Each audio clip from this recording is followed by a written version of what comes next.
साथीहरु अहिले बिहानको करिब 6:30 लगभग बजिसकेका छ। हामी चाहिँ अहिले पोखराको यात्रामा छौं। हामी दाजुभाइ काठमाडौँ टु पोखराको यात्रामा। आयो बाटो चाहिँ राम्रै छ भन्ने न्युजमा सुनिरहेको थिएँ मैले। अहिले मुगलिन टु नारायणगढको बाटो चाहिँ अलिक खत्तम छ भन्ने सुनेको छु। तपाईहरु त्यो क्षेत्रमा यात्रा गर्दै हुनुहुन्छ भने कृपया यसो बाटोको अध्ययन गरेर मात्र जानु होला, किन लङ बाटोको छ हैन। अब कस्तो हुन्छ थाहा हुँदैन, मौसम यो अहिले अलि पानी परिरहेको अवस्था छ। त्यो कारणले गर्दा जहाँ हिँड्दै हुनुहुन्छ सेफ तरिकाले हिँड्नु होला। अब सेफ जर्नी। हामी चाहिँ अहिले ठ्याक्क काठमाडौँको यो सातो बाटोबाट चाहिँ कलङ्की हुँदै निस्किन्छ। ठ्याक्क जाम पनि परिहाल्यो।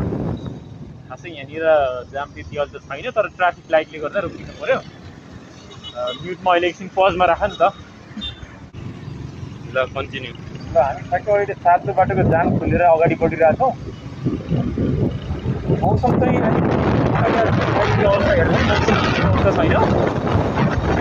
त्यही पनि आज यसो हेर्दाखेरि मौसम चाहिँ के भए पनि नम्बरी भए पनि मलाई चाहिँ यस्तै अब हामी सर स्मुथली जाँदैछौँ सातो बाटो हुँदै। देखि सक्छ जामहरू यहाँ एकदमै खुल्ला हुन्छ। यहाँ काठमाडौँको बाटो यस्तै भएको भए सधैँ